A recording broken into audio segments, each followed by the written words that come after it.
Good afternoon. My name is Hoshi Gaswala. I work with Business World.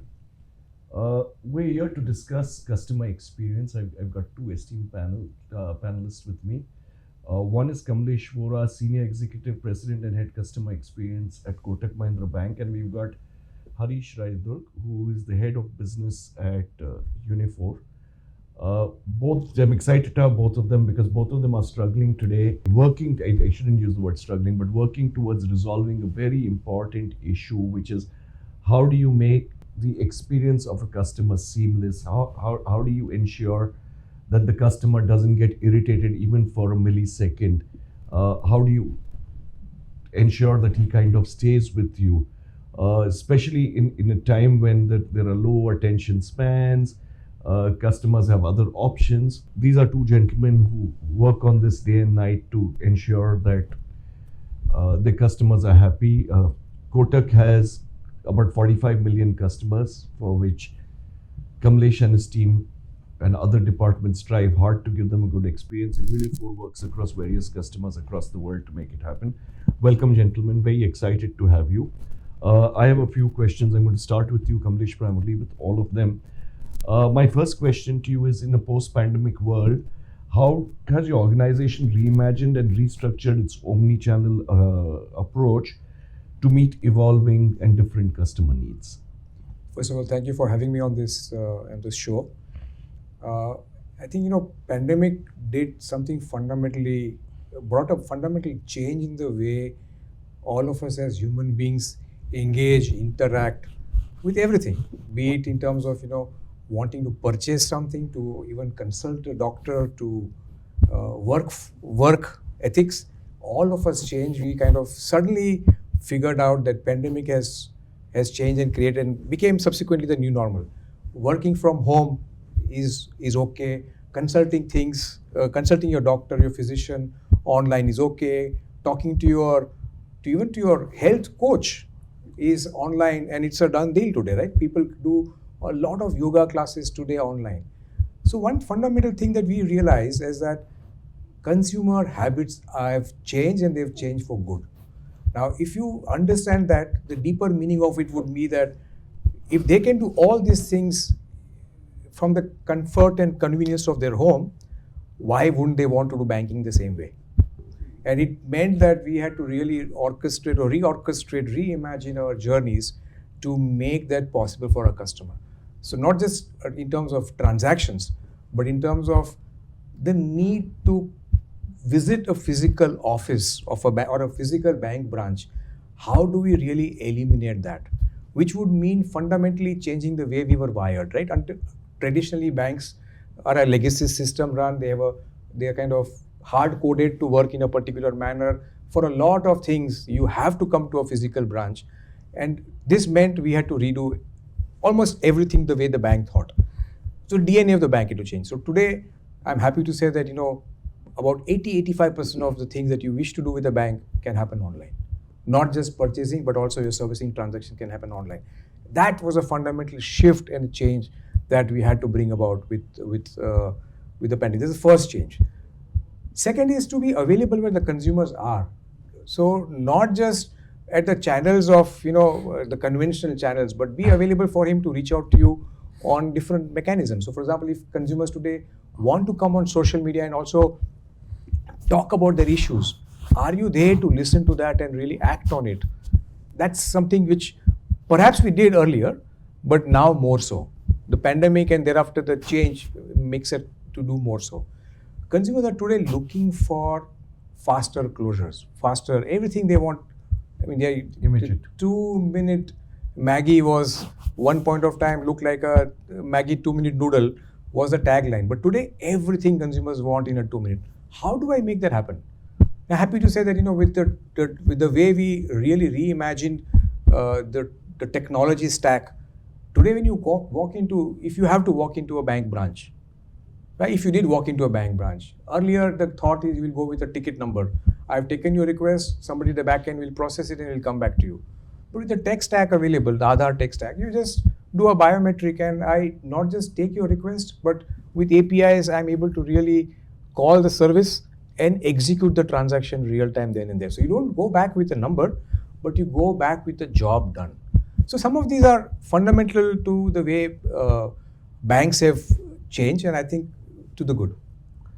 Okay, there are multi-channels through which they come through. Can you share examples of strategies that successfully integrated various channels to create a cohesive and a consistent customer experience? Yeah, but before I do that, Hoshi, it's important to understand, consumers,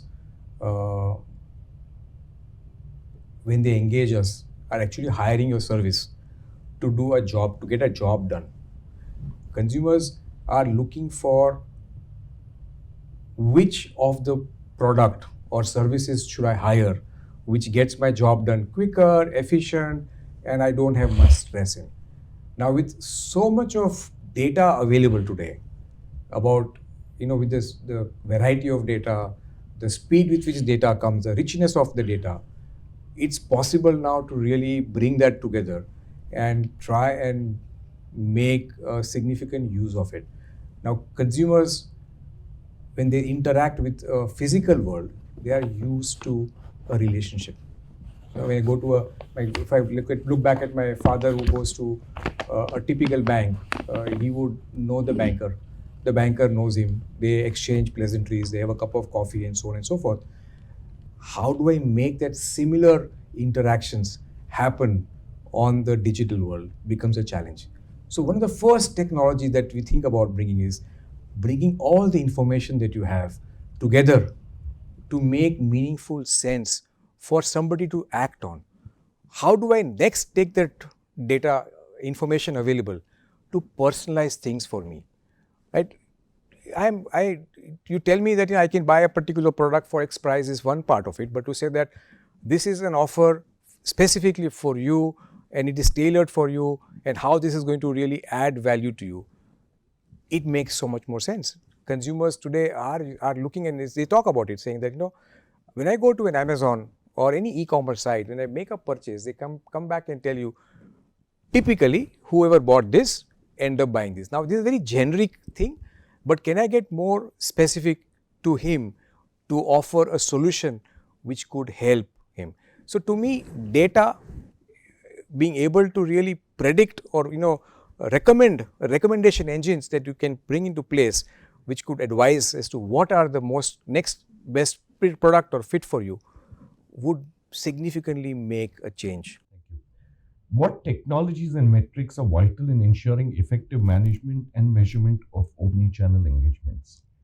Multiple technologies exist, but as I said again, technology is only an enabler.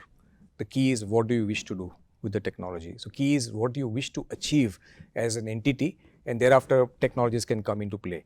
So as I said earlier, that if so much of information is available, how do I bring the data together? So you need to think about what data platforms, how do I bring that data together? How will I ensure, when you bring the data together, the challenge is about coming from multiple different sources. How do you normalize it? How do you really structure them in a place together? So that's one of the key challenges that you face. But yeah, one of the important aspects is bring the data together. The second is in terms of marketing tools. What marketing tools do I have to really reach out to the customer, providing him the real-time benefits that would possibly assist him? I think another piece which is very critical, Hoshi, what I would say is in terms of for integrating and making a seamless experience is analytics. Okay? With all this different data available, with machine learning and AI, you could really create an ability to predict what could happen for the consumers. So these are some of the tools that I think. Now in terms of metrics, if you think about, there can be multiple metrics. You could think about net promoter score, you can think of effort score the customers has to talk about. The important ones could be what is the cost of acquisition, what is the retention and the churn levels that we are talking about, would actually estimate and tell us how loyal the consumers is. But if I go back for a step, because I think I realized I missed that one more thing. One important tool, because we are going in the digital first world, is to be able to understand and identify if there are any dropouts that are happening. Like if you sit in an airplane or in a car, you have a cockpit in an airplane or in front of a vehicle, there's a dashboard which is giving you a lot of information, which could tell you multiple things. Now, do we have the right telemetry today in the system? So, which can tell me at what point in time is a consumer finding some friction. So, as he is on the digital platform and I see that there is a struggle that he has, could I just nudge him through a chatbot and say, hey, Hoshi, all well?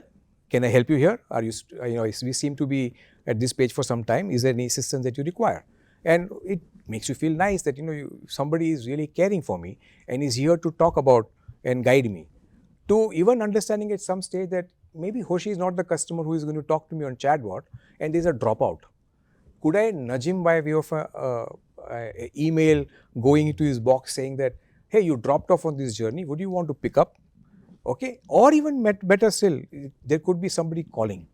So toggling between a chatbot to a live agent to a email to a physical person calling you could be another way to engage with the customer. But all this can happen if I have the right telemetry in place to know where in the funnel are you in the conversation. This also, the telemetry and the feedback of where you are struggling also is very relevant because it helps the entity to go back and examine why are so many people like Hoshi having to spend so many more minutes on this page. Is there some issue in terms of the information, the clarity of information that I am providing here? Is there a UI UX issue? And once you kind of are able to pull all that insights and act on it to simplify your journey, to really make it more frictionless, is where the power of this would come through. How do you stay with that? How do you address challenges such as data integration, agent training, and maintaining brand consistency when implementing omni-channel strategies? So let me start with the brand consistency. It's important to know, to articulate upfront, what does a brand stand for? And what is the brand voice, the tonality of it. Once you know and have that very clear about how is my brand going to relate to a customer, and what kind of image do I see of the brand, right? The conversations that you talk to your people becomes easier. Now you're talking to your staff and training him and saying that, look, unlike in the earlier years where the customer only walked through the branch or reached you out at the call center, now the consumers are going to reach out from you from multiple different sources, and they have multiple different contexts with which they are coming to you. But the way we will deal with them has to be with this tonality, has to be in this particular manner, because this is what we as a bank stand for. Remember that the consumer has multiple choices. There is no reason he should hire you unless you are able to really help him to progress, move from A to B, to deliver the task in the most seamless, easy manner. He doesn't wake up in the morning and say, aaj bank jana hai. You have to be a part of his life. So I think it starts with the way you think and imagine your brand voice, the brand. What does it stand for? What do you want to deliver with it? Brings it into how you really talk to your people and train them, equip them, so that they kind of have an ownership of what we want to do here. And the same needs to be baked into the way your digital platforms will interact with you. For example, you couldn't have a different way that you interact with me on a physical world, and on digital there are multiple approaches, each of them talking differently. There has to be a seamless feel which only helps you to be more aware about the brand, to really stay on with it. I could start an interaction at one place and seamlessly continue my interaction on the other place.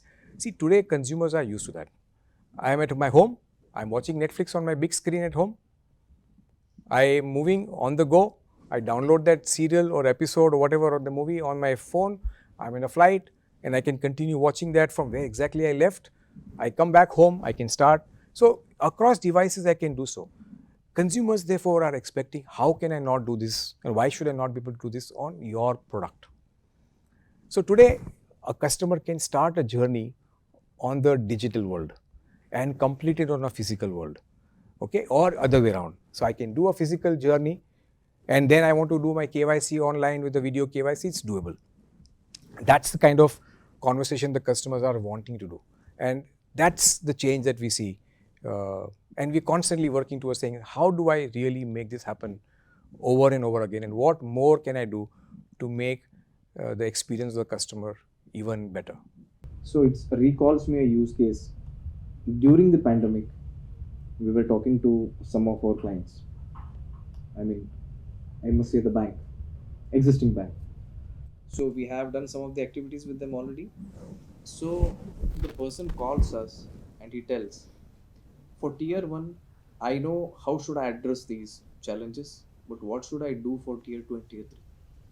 How can I create multiple touch points, right? Because as you rightly mentioned, some of the places in tier 2, tier 3 cities, they are still want a physical touch. For example, if I have an insurance. If I need to change my address, I can go to website, I can do that, or I can take a help of their mobile application or something like that. But if you ask my father, he will call the person who sold him the particular insurance and he'll ask him to come home. I will fill the form and I'll sign it. Then you change the address. It's still there. That mentality is still there at tier 2 and tier 3 cities with some of the people. So we received the query saying that how can we resolve this for some of the customers, right? With some of the embedded technologies what we offer, we were able to solve this for that particular customer, for that particular domain of the business, which is nothing but insurance. We did that successfully. So what I wanted to say is, it is like nowadays customer want different touch points, right? As you rightly mentioned, given an example of Netflix. Netflix, right? In the similar way, even everybody want it, right? Today I'm talking to this particular bank, to particular services. If I'm on the way, how can I again come back to the same services in a different form, which should address my query or whatever I'm asking for? The whole time earlier we used to, uh, 10 15 years back, or you talk about 5 years back, the whole time if bank is telling, or any of the agency or organization is telling me, sir, you need to wait for 24 hours for this particular thing to be resolved or to get back to you, we used to tell, okay, 24 hours is next day, I can wait. But today if somebody tells me, or any of the next generation, sir, you need to wait for 24 hours, he'll immediately switch to the different services, Yep. wherein he gets the responses on the go. True. Yeah, 24 hours is gone nowadays. It is only with, you can talk about BSNL. Otherwise, I don't see anywhere people are talking about these lead period, right? 24 hours, please give me time to, one day time. Everybody tells, you can go back to my mobile application or the website, you will get some of the FAQs and immediately get going. It's also true across banking, so you can either go Yeah, into but I the just, app, just want to website. add on to what he's saying, that he's right, and which is why a lot of us for the tier 2 and tier 3 towns have found WhatsApp as a channel which is really taking up. I mean, for example, in some of our businesses where we have more concentrations in the tier 2 towns, we are seeing that people are definitely taking up WhatsApp, and therefore you need to be available on WhatsApp as a channel to be able to take their requests, to be able to process. Of course, having said that, there has to be some adequate controls and safety and security, that because ultimately in a bank there is also some other aspects of fraud that the consumers are worried about, and that's key to solve for. But I kind of agree with him that tier 2 and tier 3 towns, WhatsApp banking definitely is something which is taking up for. We heard some of the calls during that. They sent some of the samples before asking for the solution for this junk of calls from tier 2, tier 3 cities, some 50,000 calls a day. Calling the contact center and asking them, I need a person to address this. But still, contact center lady used to tell, saying that, sir, this is the way you can do that. We'll send you the link. But still, the elderly people, they used to tell, no, it's okay. I can wait till next week. It's a generational thing, right? Absolutely.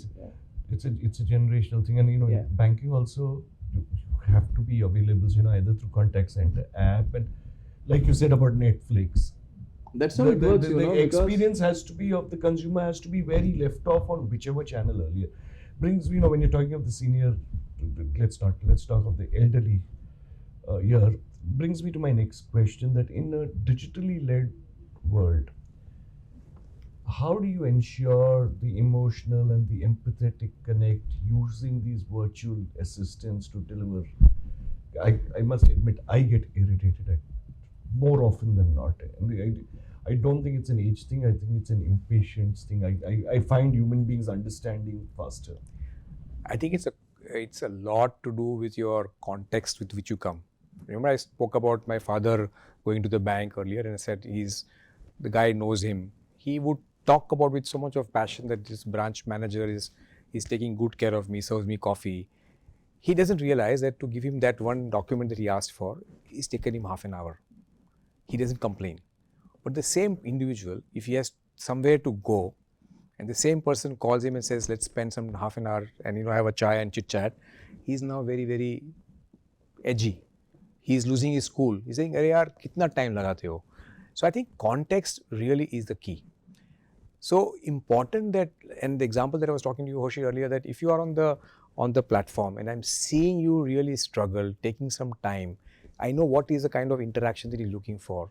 It's important to really get somebody to reach out to you. So if your chatbot, for example, is not able to really, customer is struggling on that, You can ask him, hey Hoshi, can I help you? And the chatbot is not able to. It's important to then let a live agent take over. Okay, and then talk to him or whatever. We have experienced this at our call center, and I was just talking to him before we started that if you see a customer, the same customer is calling you a couple of times in the last 1 or 2 days, or a couple of times in the same day, it is effectively telling you that I am really having something to talk to you. I am not really happy with what's happening, right? At that time, how do you act? Do you take it like a normal call and you kind of address him, and obviously you'll do the same right conversations, talk to him in the right tonality, whatever? Or do you straight away flag him and say, hey, this is something different. This customer seems to be irate or seems to have some special needs. He has kind of called me so many times in last few hours or in a day or two. So we have kind of identified, and we kind of call it as an emotive routing of calls. So we identify certain use cases or certain type of behaviors where the call is routed straight from the IVR onto a special skill desk which is trained, which is completely aware that the people who are going to come here have some issues. And when his call lands on the desk, do I have the context of what he came to you in the previous go and make it available on the screen for him to seamlessly understand and start the conversation that, hey, you know what, I understand you've been talking to us for this, and tell me where we are. Rather than him having to narrate his entire thing and say to the officer again and again and again. It's painful. Like I recently, just a few days back, I had to reschedule my flight. I booked it through some reward points and I had to talk to the vendor who had done it. I had to call them 3 times. And every time that I had to speak to them, I had to narrate, oh, here it is, this is what I was trying to do. But I was happy to see that after the second time, the third time that I called, they didn't ask me for the PNR. So somebody in their CRM had captured that this guy has called twice. And the minute he got my name and the number obviously was tagged to the call, they could see what is the context that I was talking about. It made me feel nice, it brought a smile on my face that yes, I had to call 3 times, but they got it right the third time. So let me give a real-time example here on the similar line, right? I use MX card, right? So during this lockdown pandemic, I did not even use any of my cards, even MX. So there were some charges to that particular MX card, and I was unhappy with that because I got the message, I got the email saying that you need to pay this. But there was a clause attached to that due to non-usage of the card or something like that. So I took some time to understand what exactly is this. Then I called the MX contact center. Can you believe? As soon as the lady picks up the phone and she greets me, hello Mr. Raidurg, I hope you are calling for this particular reason. Wow. How can I help you with this? I did not even start my sentence. It rang, received, hello Mr. Raidurg, how are you doing today? I said, I'm doing fantastic. Mr. Raidurg, I hope you are calling for this. So they could actually see what were you trying to do on the system. Nothing, I didn't do anything. Yeah, I got the email. I read the email, I got the message, I left it, and I was wondering, is there any charge for this also? Because everything was here. Nothing on the laptop, nothing on the mobile. So maybe they were getting, so it must have not been a pattern with him, it must have been a pattern with a lot of customers at that point. Maybe, possibilities are high, but and still. the data indicated it. It could also be the fact that, and that's the way I think personalization works. Yeah. You know what communication you've done with this customer, and if you're getting a call around that same time in the period of couple of hours or a couple of days, there is a high probability that he's calling for that particular communication that we had, because that's the trigger, and we all look for trigger. Because I explained I did not use this, and as per your this is how it is, and I'm your customer from 5 years. Then she said, nothing to worry, sir. Then again I asked her, are you going to put me on hold now to check with your system? Then her answer was, no sir. I just waved it off. Continue on the empathy part. So one, I said, how do you really engage him on the online channel? I think the other key which a lot of us miss out as people in the industry is the communication that we do on the platform, off the platform, in terms of an email or SMS. For example, this is something that I kind of cringe when I see this, and I constantly push our teams to be very mindful of what we do.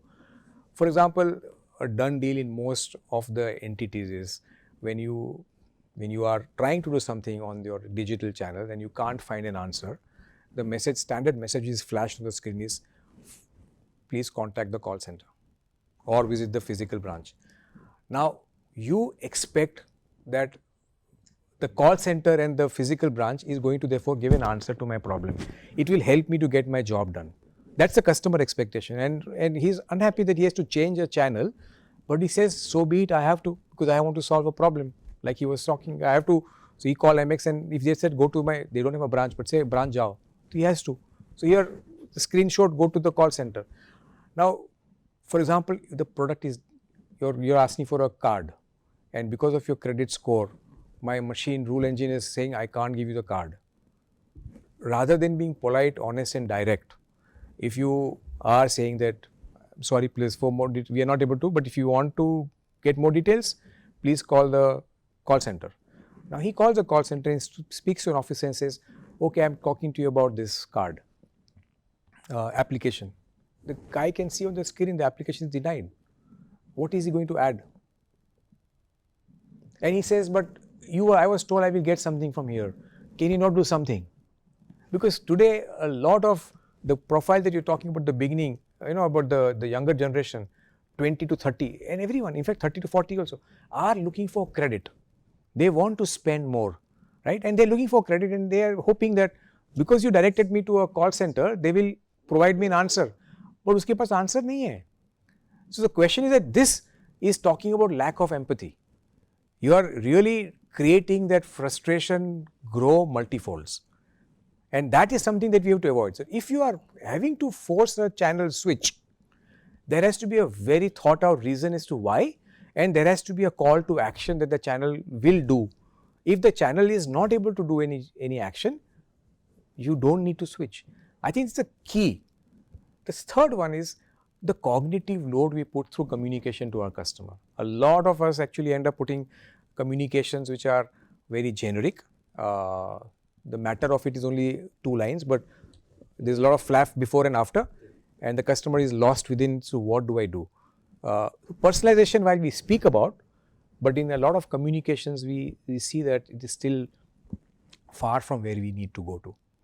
I think that some of those are It's still an evolving process. On the thing, when you switch channels, very often they say contact the call center. When you call the call center, the first, IVRS and then even human communication is that you can do this on the app. It takes you back to the app also.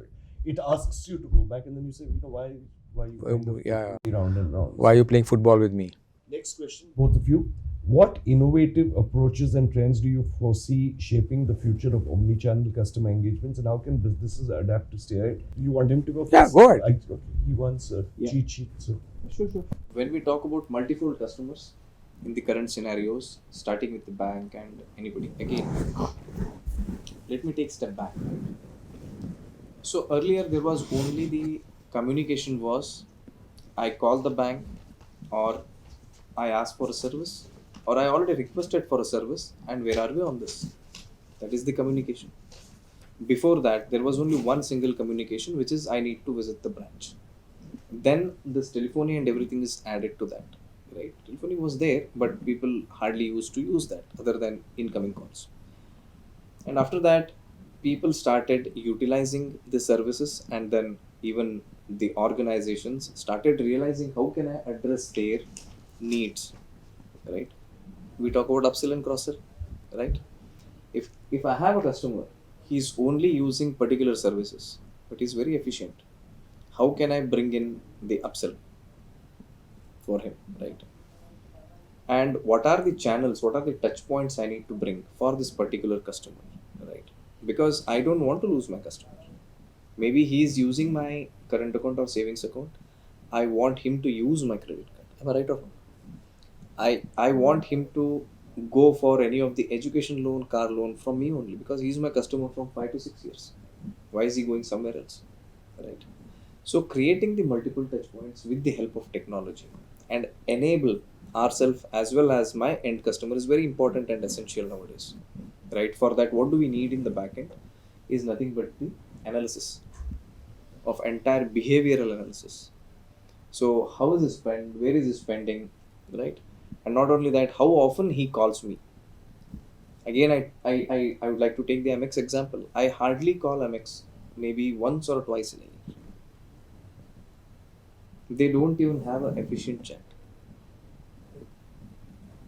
They don't even, I don't remember getting responses from them till date on emails. But still, my work is getting done. I'm happy with them. Point number one. Point number two, whenever I call them, the personalization, rightly you mentioned, it is something else. It is unmatchable at this moment, right? Why? Because the way they greet, and then without wasting much of a time, they also do the upsell and cross sell with me. When I called them last time for some of the charges to waive it off, that lady smartly sold me something else because she understood I was happy at that moment. As soon as she said, "Sir, I'm waiving it off. How can I help you?" I said, "I'm done. Thank you so much. Are you sure you waived it off?" "Yes, sir. You will get the letter at your residential place. This is the address. Can I reconfirm?" "Yes, please confirm. Within 7 days, you will get it." And after that, she started doing something else, which is upselling, adding the family number to the card. She started all these things. And I was at that moment, I was happy because I got the resolution within maybe 1 minute or maybe 40 seconds in that call. So I was happy to take that particular service offer from that particular organization. Why? Because they were able to resolve. So that's human intelligence That's the reason I was telling. The driven by backend data. driven by data, backend analysis, and then, as rightly you mentioned, as soon as I called, no need of explaining how can I help you, sir, starting from the square one, right? That will not help anyone. Customer will get irritated. So giving them the efficient tools or enabling through the technologies wherein the conversation is there, the entire history of the conversation is there on the screen. As soon as agent picks up the call, okay, Harish called 2 days before for this particular query which is not resolved, so let me pick up from there, right? So instead of creating the journey again from the zero, pick up from there so that even customer is happy. Is okay, sir, you receive a WhatsApp message after this or a message. Click on this. Go ahead. So you're talking of very quick, intelligent availability of Yeah. data, but the solution by a human. Human, and it's like let me rephrase. I would like to say it's an Iron Man concept, right? Man machine combination, right? Machine cannot solve entire thing, right? For example, many of the organization they bring in voice bots. I give voice bot to my customers, but still, why I should route my call to contact center, right? Even voice bot cannot solve everything. It's a man machine combination always. I completely echo what he's saying. And I think for a start of giving a seamless omni-channel experience to a customer, it's important to have a very strong customer data platform. I would like to call it as customer 360 degree. If I have to genuinely expect any touch point, be it manned by a human or a machine, to be able to add value. And customers are looking today only for adding value that you can add to me, nothing more than that. They don't want to repeat the same thing. They don't want to be asked the question which you already know of, unless you are doing it to authenticate him, right? Unless you are asking him to just to know that, are you really Kamlesh? In which case, they understand why you're doing so.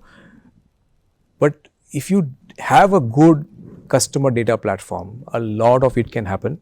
Like you mentioned, being able to predict, being able to offer next best solutions, being able to talk about what are the history for the front end is key.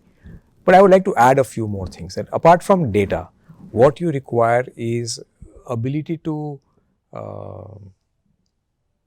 quickly resolve customer solution issues.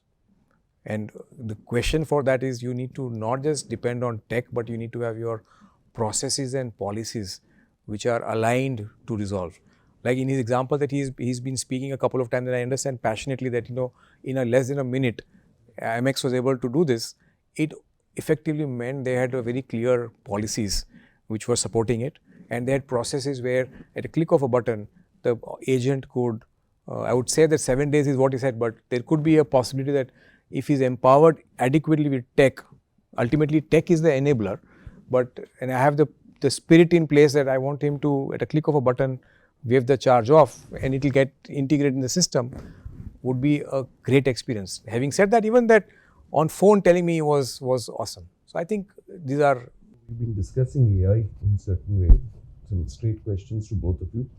How do you perceive, and for you, it's from the Kotak, the impact of AI at your organization, and what use cases do you believe will align with your goals and what specific business outcomes? This from the Kotak thing. And multiple use cases. Sorry, I jumped the gun. Multiple cases. I think the first one that I would think about, which in today's context where consumers are worried about frauds, ability to use machine learning and AI to run through thousands and millions of data points to be able to see and find something as an anomaly, something which stands out of the ordinary, and flag it off as a potential suspect, and doing so, ensuring that you minimize the false positives. Otherwise, with millions of transactions happening, you might suddenly have a plethora of flags saying that ye bhi galat hoga, ye bhi galat hoga. So with machine learning and AI, you are able to do that, and that effectively helps us to really catch the potential fraudster, at least ensure that the risk is not down. There's no risk to the customer. We kind of protect the customer. I think the first use case is that. The second use case I would think about which is important, is credit appraisal. And customers want today fast, everything fast. I want to take a loan. Can you give me a minute, like a 2-minute Maggie? Now, while one can go and look at the CIBIL score, but there's tons of other information available about the customer, right? So the transaction history and transaction information being available, how do I run through so many of data points, along with if I need to look at his social profile in terms of what does he do on social media and so on and so forth, all of that put together can come and give a decision.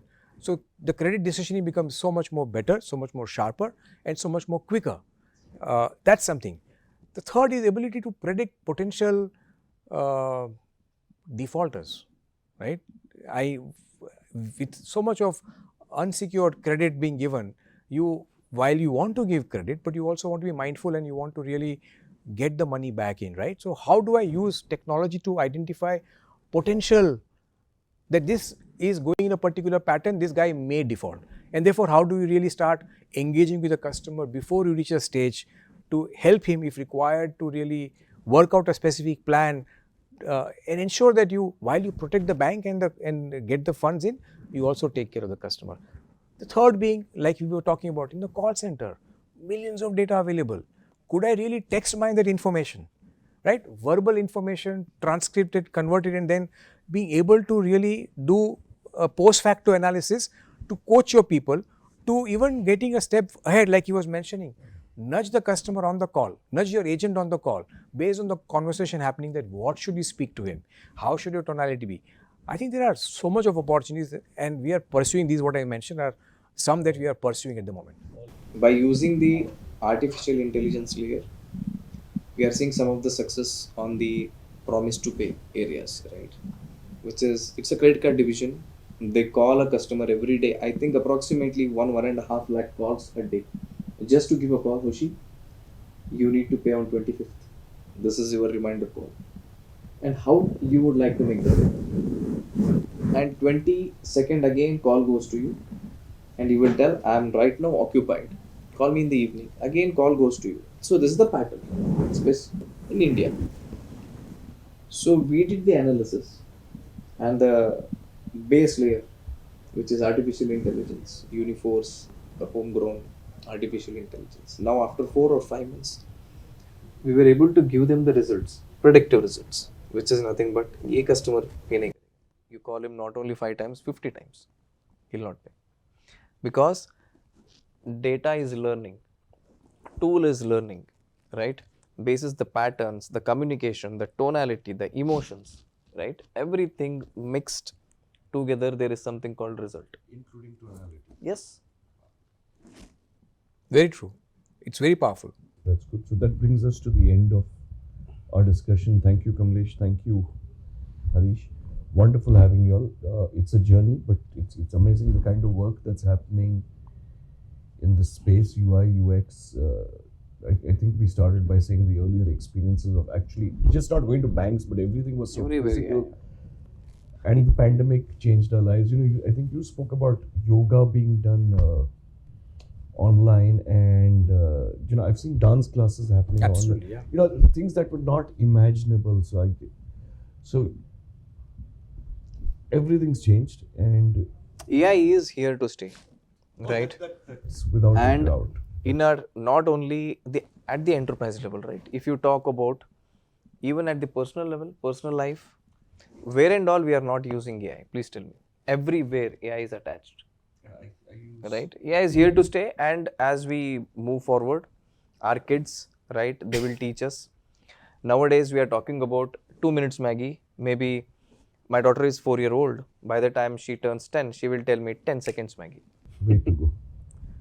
So we'll call it a wrap. Yeah. Thank you. Thank Thank you so much. Hey, Thanks, thank yeah. you.